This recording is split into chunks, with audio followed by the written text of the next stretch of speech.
The cold, polished marble of the Horizon Freight and Logistics lobby echoed with the sound of my footsteps, a familiar rhythm I had known for 28 years. My name is Richard Vance. I am 56 years old, and for more than half my life, this company has been my anchor, my purpose, and my second home. I started in the warehouse, loading pallets onto freight trucks under the sweltering summer sun, and worked my way up to the executive floor through decades of sweat, sacrifice, and unyielding loyalty. I knew every driver's name, every shipping route, and every crack in the foundation of this empire. But today felt different. The air in the building was thick with an unspoken tension, a suffocating silence that seemed to swallow the usual morning hum of operations. In my hands, I held a modest bouquet of red tulips. They were a simple, unassuming gesture, wrapped in plain brown paper, purchased from the corner florist I passed every morning. I had bought them to welcome Eleanor Reed, our newly appointed chief executive officer. Eleanor was 35, a corporate prodigy brought in from a rival tech firm, armed with an MBA and a reputation for ruthless efficiency. I had spent 28 years learning that in this business, respect mattered more than job titles or profit margins.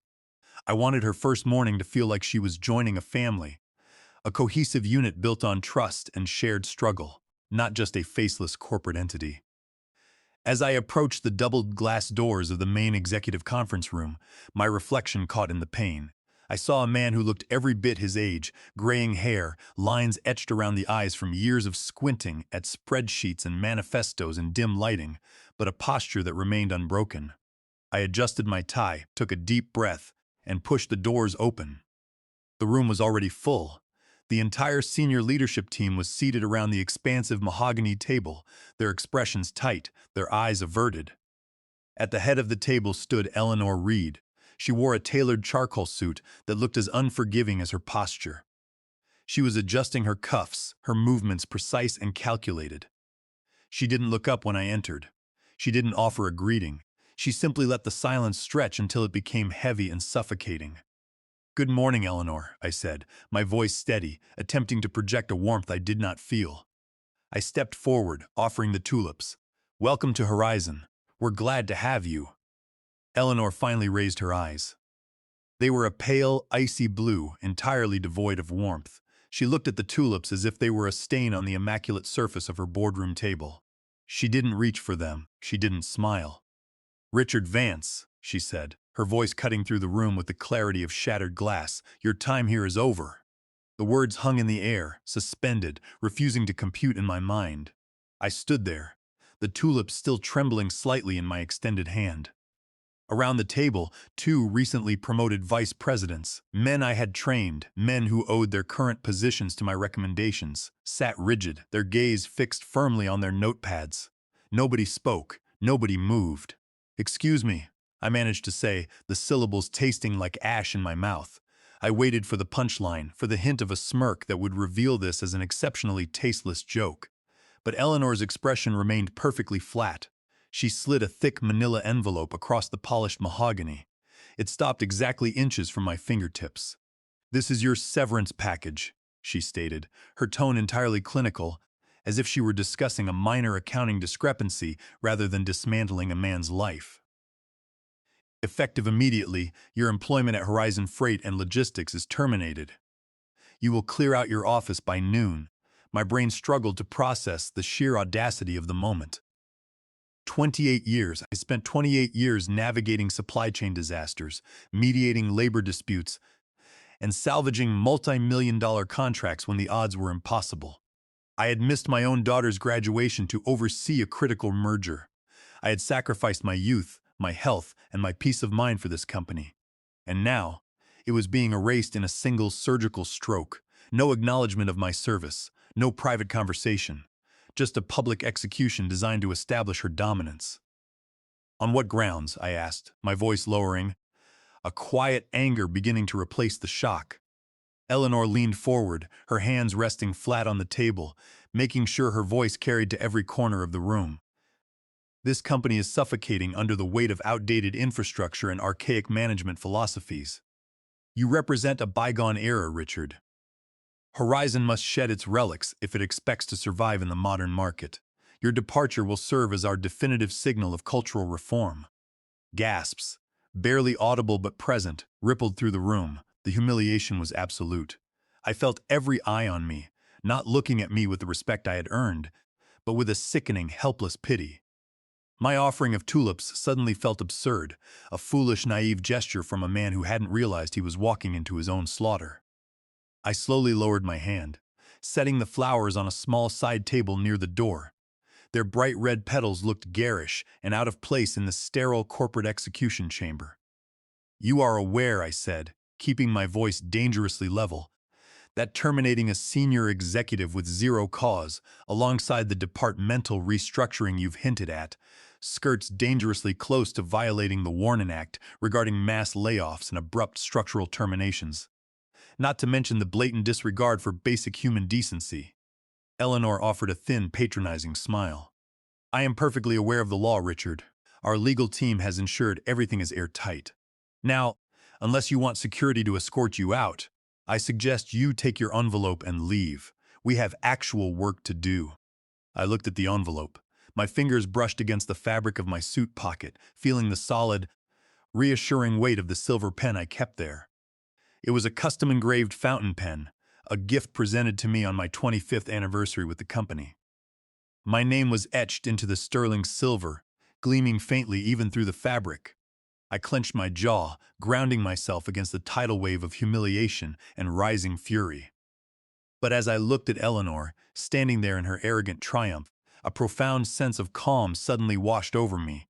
She thought she had won. She thought she had staged the perfect spectacle to solidify her absolute power.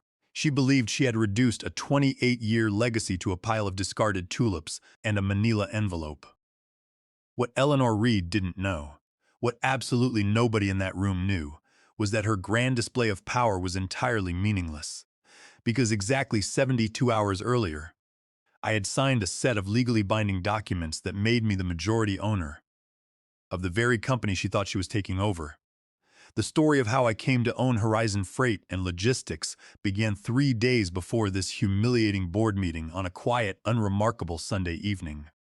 I was sitting in my living room, nursing a glass of bourbon and trying to read biography, though my mind kept drifting to the rumors circulating about the new CEO. The anxiety was a low, constant hum in the back of my mind. Then my phone rang. The caller ID displayed a name that made my heart skip a beat. Henry Caldwell. Henry Caldwell was the visionary founder of Horizon. He was the man who had hired me 28 years ago when I was just a kid looking for a paycheck. To everyone at the company, Henry was a legend. He had officially stepped down from daily operations several years ago due to failing health. Weary of the endless boardroom skirmishes with aggressive investors and board members who only cared about quarterly profits. But his presence still loomed large, a guiding spirit in the marble hallways. When Henry Caldwell called, you didn't let it go to voicemail. "Henry," I answered, sitting up straight despite being alone in my house. "Richard," his voice came through the speaker, raspy and thinner than I remembered, but still carrying that undeniable undertone of authority. "I need you to come to my estate, tonight, right now." He didn't wait for a reply, the line went dead. 30 minutes later, I was pulling up to the wrought iron gates of the Caldwell estate. The rain had started to fall, a steady, chilling drizzle that slicked the cobblestone driveway.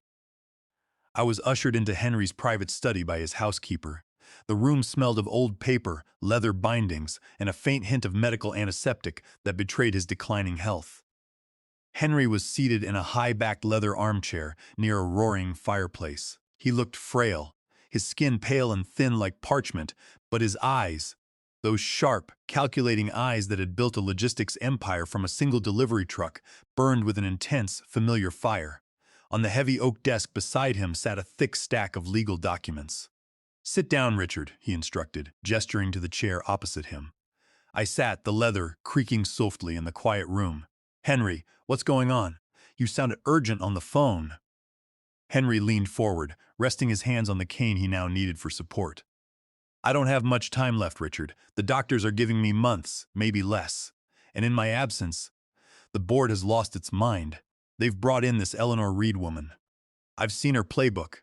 She's not a builder, she's a butcher. She plans to strip the company down, sell off the valuable assets, outsource our core logistics to the lowest overseas bidder, and pocket a massive bonus before moving on to her next victim. I listened in stunned silence. I knew things were shifting, but I hadn't realized the scope of the destruction being planned.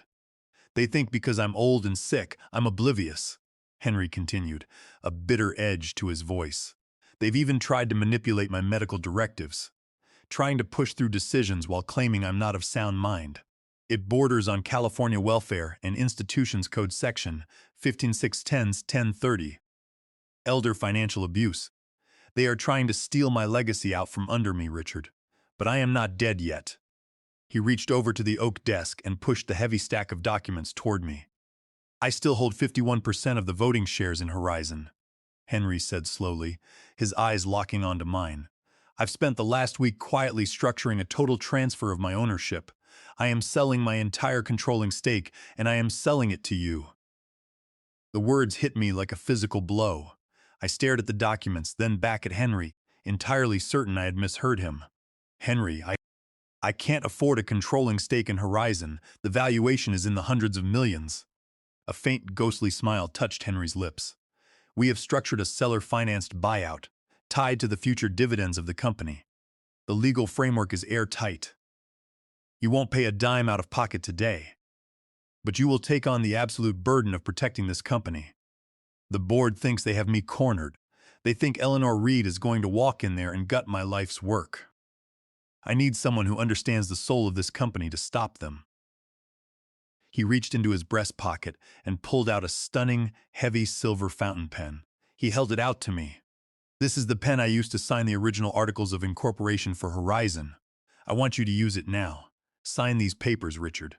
Become the owner. But there is one condition. I looked at the pen, then at the man who had been my mentor, my boss, and my friend. Anything, Henry. You tell no one, Henry commanded, his voice suddenly sharp and commanding. We file the transfer of ownership securely with the state and the SEC, but we enforce a non-disclosure embargo until it is fully processed and irreversible. That takes exactly 72 hours. During that time, you go to work. You let Eleanor Reed take the stage. You let the board show their true colors. I want them to believe they have won. I want them to expose their treachery, their arrogance, and their total lack of loyalty.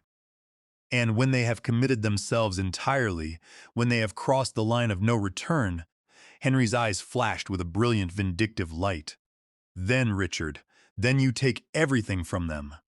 My hand trembled slightly as I took the silver pen from him. The metal was cool and heavy against my palm. I looked down at the documents. My name, Richard Vance, printed as the majority shareholder, the absolute owner of Horizon Freight and Logistics. I uncapped the pen, leaned over the desk, and signed my name. That had been 3 days ago. Now, standing in the boardroom, staring at Eleanor Reed as she smugly handed me a severance package, the memory of Henry's study fortified me like steel in my spine. I didn't yell. I didn't argue. I didn't defend my 28 years of service. I simply picked up the manila envelope, offered Eleanor a long, unreadable look, and turned on my heel. "Goodbye, Eleanor," I said quietly, the words carrying a weight she could not possibly comprehend. I walked out of the conference room, leaving the red tulips behind, and headed toward my office to pack my boxes. The trap had been set, the bait had been taken, and Eleanor Reed had absolutely no idea that she had just signed her own professional death warrant. The walk back to my office felt simultaneously like a death march and a victory lap.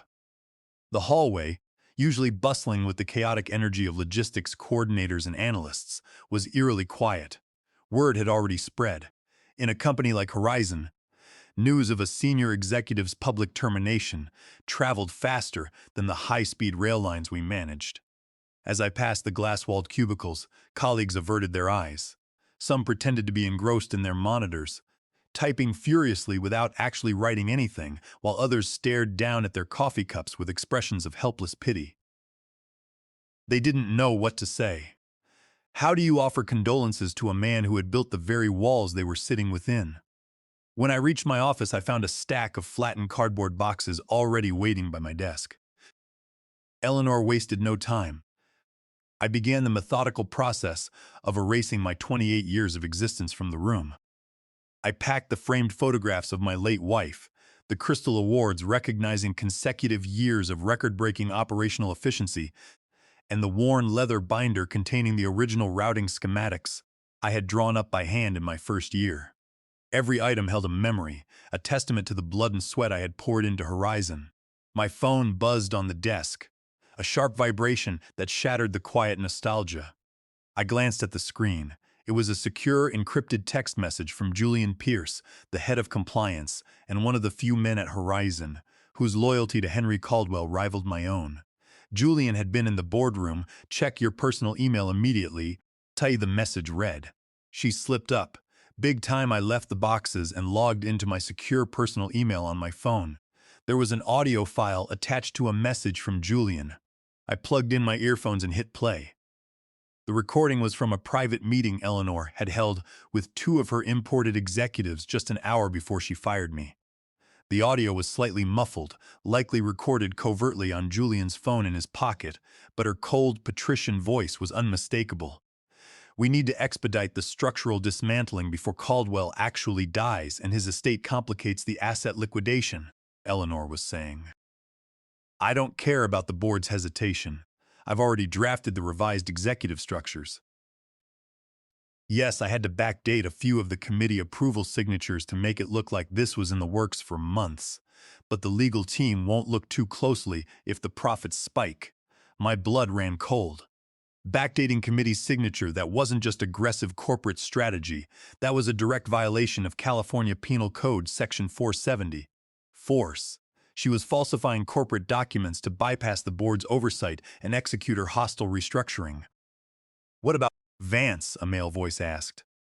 Vance is an emotional anchor to the old regime, Eleanor replied, her tone dripping with contempt. He's pathetic. I'll fire him publicly this morning. It will shock the rest of the staff into compliance. As for Caldwell, the old man is practically senile.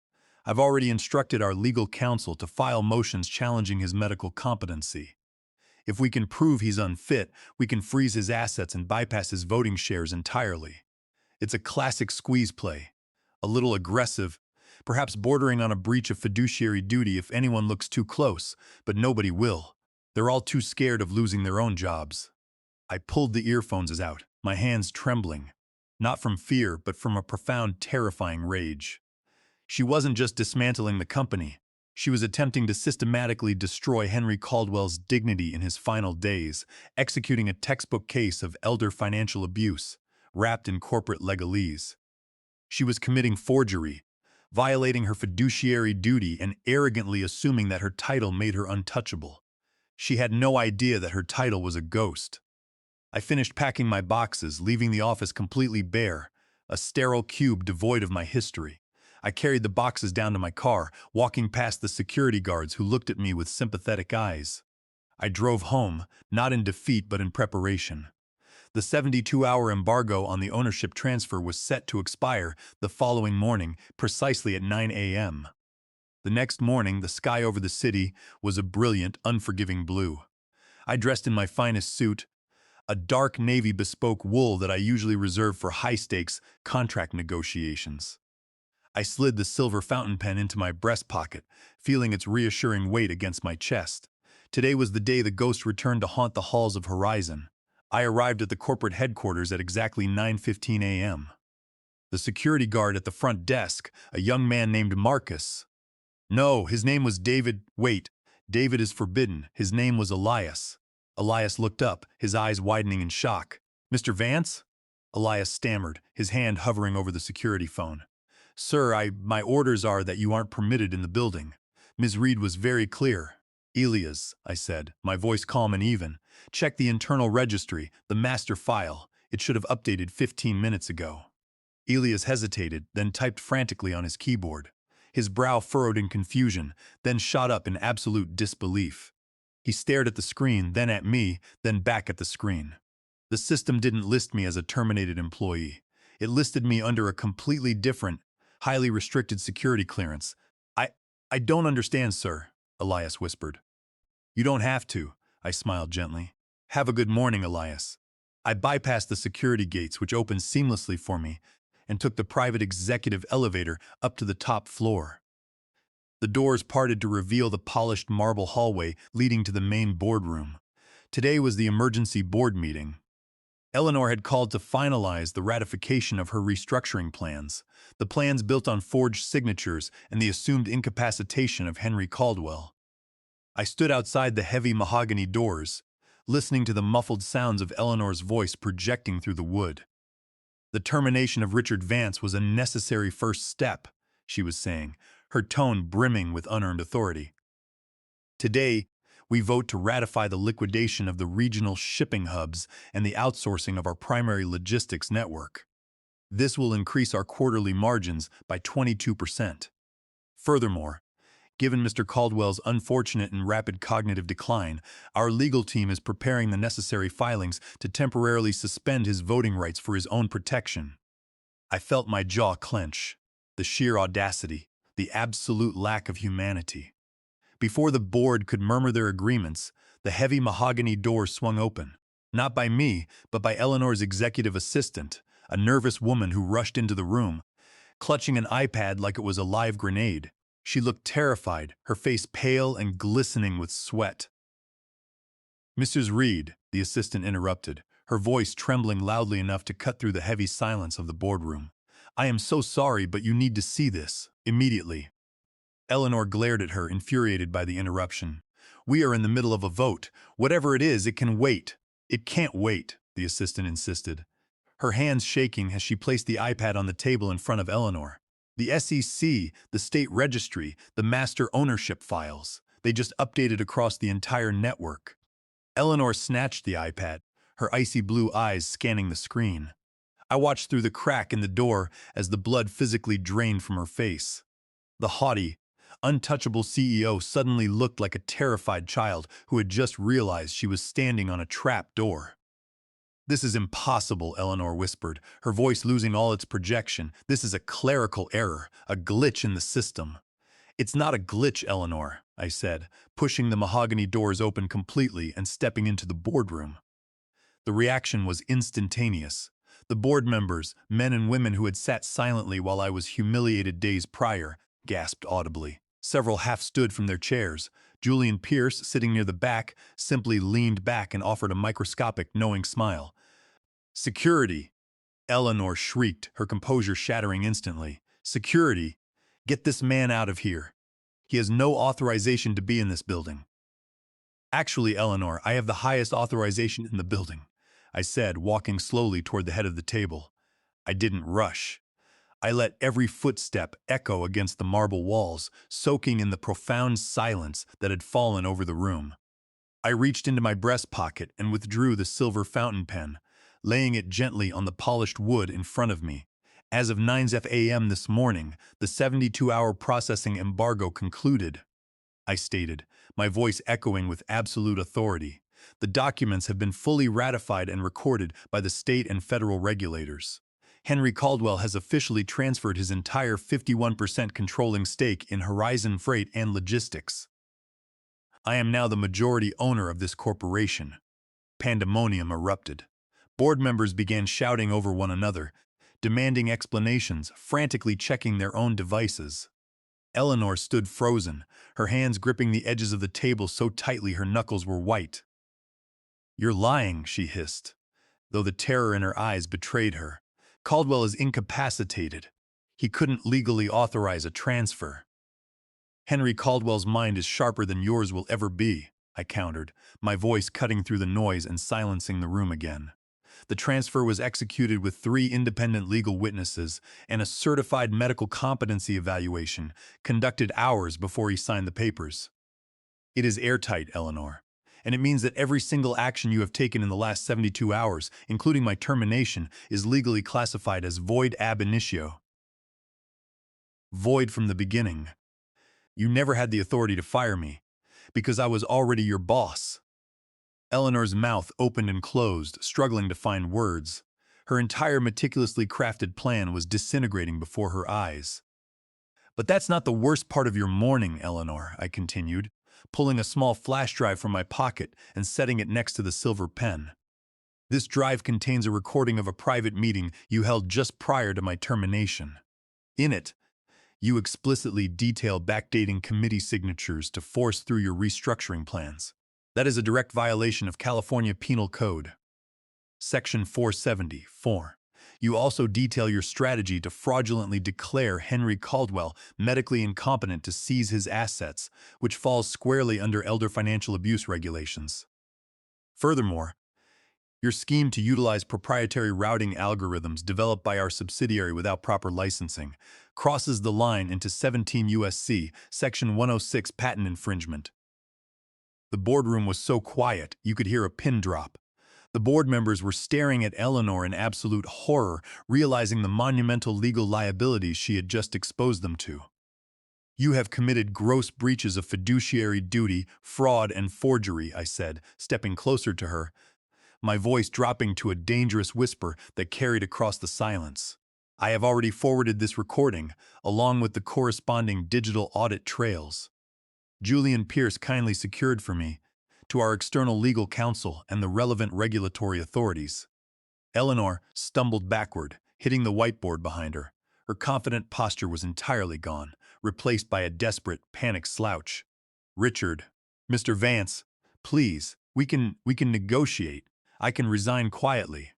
I have a lucrative severance clause in my contract, including a strict non-disparagement agreement, much like a prenuptial agreement infidelity clause, protecting my reputation if things didn't work out. I will take it and leave. You'll never hear from me again.